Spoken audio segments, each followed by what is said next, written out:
I'm Mark Johnston. In the first part of my career, I spent 5.5 years at the equine practice of Rossstone & Partners in Newmarket, which I was lucky enough to join 8 months after graduating. My job was to support the main surgeon as his assistant, and so I helped him with the first opinion work in thoroughbred racing yards, supporting his surgical referral caseload, and by delivering the anaesthesia and critical care of surgical cases. I hugely appreciated the opportunity of being in such an eminent equine practice so early in my career. What I lacked for in experience, I like to think I made up for with enthusiasm. That was lucky, as the requirement was to be available 24/7, so that is what I did without too much consideration. That was the way to earn your stripes, and in the hope of becoming a respected clinician. So I threw myself in to do the work, night and day, and throughout the weekends. It was without doubt my whole life. I could be called in at any time of day or night, even if one had just climbed into bed after being up half the night. It was obviously my work, but the way I coped with the demands on me was also to make it my hobby. The only time I was not available was when I was on holiday and physically away from Newmarket. I was okay with this and even embraced it and gained a huge amount of clinical experience. But as the reputation of the surgical side of practice grew, so did the number of cases, particularly out of hours. I was the only person interested and frankly available. Everyone else had their own demanding responsibilities themselves, and so that became my area. The bad news was that this was the start of a growing degree of professional isolation. My boss was great and very supportive, and he was without doubt my inspiration to keep working as I did alongside him, as he was doing the same workload. As my experience grew, so did the expectation that I needed to be the person to deliver the anaesthesia and critical care. This was combining with a lack of downtime, a shortage of sleep, and exclusion from friends and family who themselves had managed to give lives away from work and Newmarket. I was not able to enjoy hobbies and outside interests because of the uncertainties of my on-call work. I now recognise that I went through all the phases of what is now called compassion fatigue or burnout. The first phase is the zealot phase. You could not keep me away from the practice. I was willing to come in any time of day or night. I was becoming an adrenaline junkie and growing my expertise in an area of veterinary medicine that frankly terrified me as a student. The narrative seemed to be, the more cases I was involved with, the better my experience would be, and surely that would stand me in good stead for my career. In fact, I was increasingly isolated and fatigued, especially in what was called the stud season, which in the Northern Hemisphere is February to July each year. I found myself increasingly bored and frustrated by the first opinion work. I did my best to avoid doing calls separate to my responsibilities in the surgical and anaesthesia area. I felt I was doing so much out of hours work that I didn't feel I needed to pull my weight for the any vet calls that came into the practice. This was not a good approach in relation to my relationship with others in the practice. I was not playing my part in the team, and I started to feel quite guilty about this. But it was at least the start of a small piece of a sense of self-preservation. I also noticed my enthusiasm and interest in anaesthesia and out-of-hours work was waning significantly. Standing for hours in an operating theatre, breathing inhalational gases for endless hours, effectively being a passive witness to the surgery, periodically interspersed with moments of complete panic with high-pressure emergencies, was fast becoming not my bag. I was clock watching and wondering how soon each procedure could be finished and why it was taking so long. I was also frustrated not to be with my friends who were not involved in the veterinary world at all.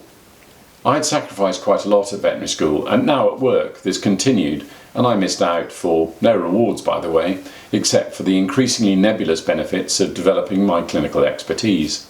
Resentment was definitely building. I progressed into the zombie phase. I would turn up and go through the motions of my job, but not much else. I did feel guilty that here I was in one of the best equine practices in the country and hating every minute of it and wanting to leave. And the more specialised I became, the more demands built up on me. There were apparently no other people with whom to share the anaesthetic workload until I made it very clear to the practice that I really needed to share the out-of-hours work. But it was too late for my mindset. I checked out. I was burnt out in a downward spiral and realised I had to leave. My wife was very understanding and supportive, and I really appreciated that. It was my mother that surprised me most. This was particularly tricky for both her and me for different reasons. She found my decision unbelievable that I should want to leave the best practice in the country after such a long and arduous training for 6 years that she had supported and was so proud of me for achieving. My father had taken his own life when I was 10. My mother had supported and funded me to achieve my lifetime ambition of joining equine practice within a year of graduation. And here I was about to chuck it all in so soon after graduating. I had to come up with an alternative direction for my career and a new party line to the usual narrative that my mother would be saying. Oh yes, Mark is in Newmarket working at one of the best equine practices in the country. We're so proud of him. In her mind, it was, why on earth would anyone leave that centre of excellence? I remember saying to her, if I carry on doing this, I'm not sure I'll still be here. That was a really tough thing for her to hear, especially after my father had taken his own life. It was also pretty hard for me to verbalise, but it was the reality. I had to set about a plan B. I did leave the practice. I realised that I should not shut the door on my profession. So I extended a research project into anaesthetic deaths in horses, which I was already carrying out part-time whilst at the practice, into a full-time PhD. It was a good alternative, as I was now no longer doing the clinical work, and so I was out of what I detested and was causing the burnout that I was enduring.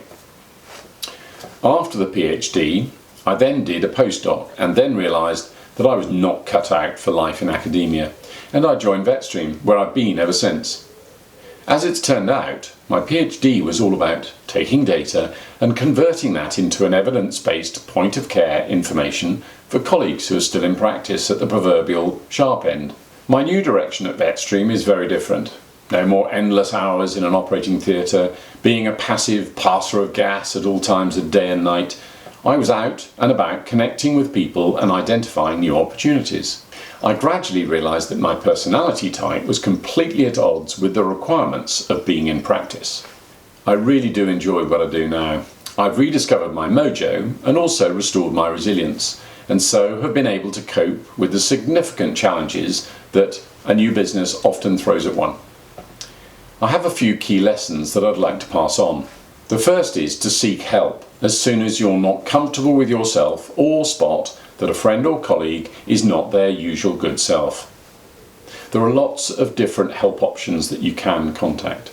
Many of those are listed in this app, all of which will be confidential, and so you have nothing to lose by contacting them. The relief when you do reach out to a professional support organisation far outweighs the stigma of coping with the issue in private. If you can disclose to a close friend or colleague or family member that will really listen to you, then that has to be a really good first step. If they're a real friend, they'll help you get the professional help that might be difficult to seek out on your own. As I've explained in this video, I did have a tough time. It was very unexpected that I had burnt out, as I thought I was the most energetic and resilient person I knew. I was only able to put a name on it relatively recently after listening to a few experienced mental health clinicians and supporters. It was very unexpected for me, as I thought I was fine. As I've disclosed, I did seek external professional support and was signposted to where I could get help, and that really helped me put out the fire and get out of the danger zone. So my message is, if you see someone who is not quite as you might expect, or you recognise that you are not quite as you are normally, find a friend or a colleague and sit down with them and share the way you are feeling. The relief once you've done it is empowering. The amazing thing is how often you'll find that others aren't in a good place either. So either way, you'll be on your way to getting help yourself, and you might even help a friend or colleague do the same. With support, I was able to make the changes needed to my professional life and find a new direction. It took time and a few wrong turns, but I'm enjoying the role that I'm in now and like to think I'm making a difference. The second lesson is find out what makes you tick.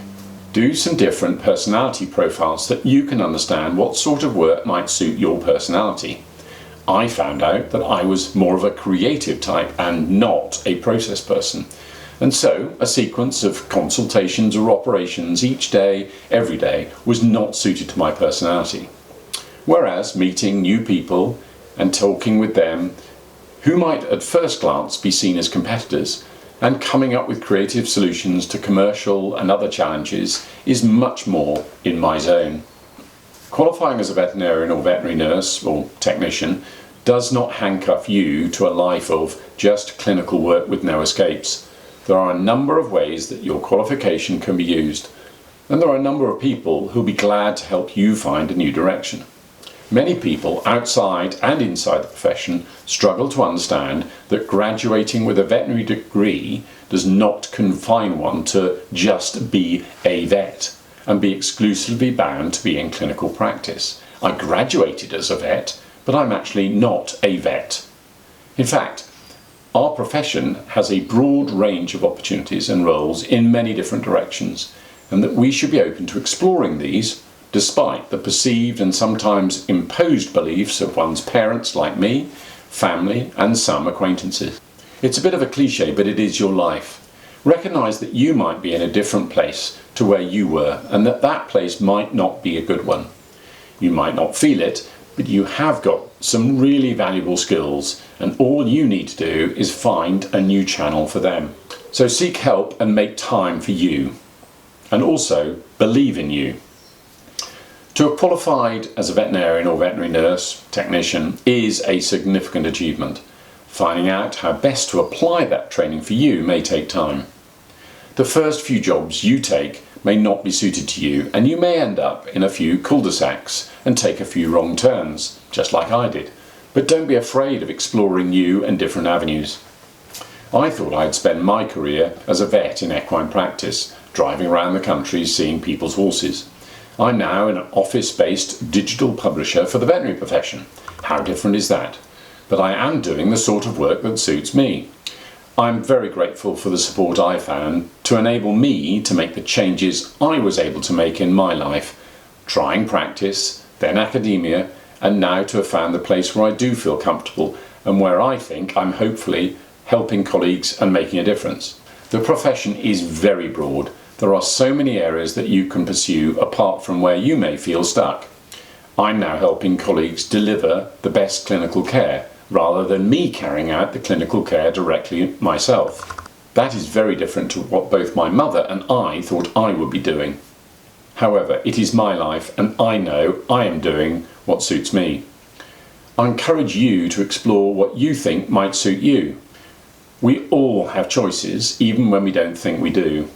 If you don't think you've got any options going forwards, please talk to someone who will be able to help you get the support that you deserve.